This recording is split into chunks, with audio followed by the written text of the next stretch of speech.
माल road की ताज़ा तरीन सूरत हाल।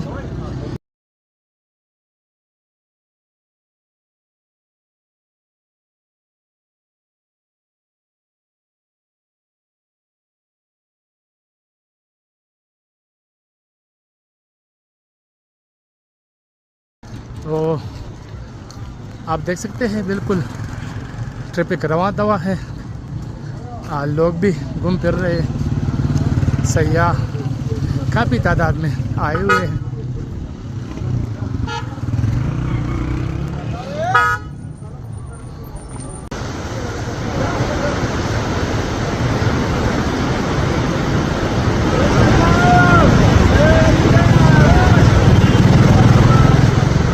कालाम ओल्ड बाज़ार।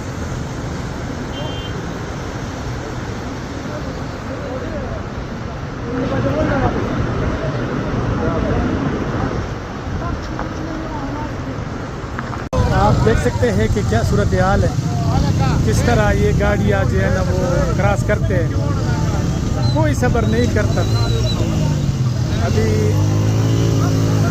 मुकामी यहाँ पर ये जिप वाला जो है ना बिल्कुल गलत साइड पे आया, अपना सेट छोड़ के। तो जाहिर बात है फिर ब्लॉक तो होंगे। खुश है ये लोग।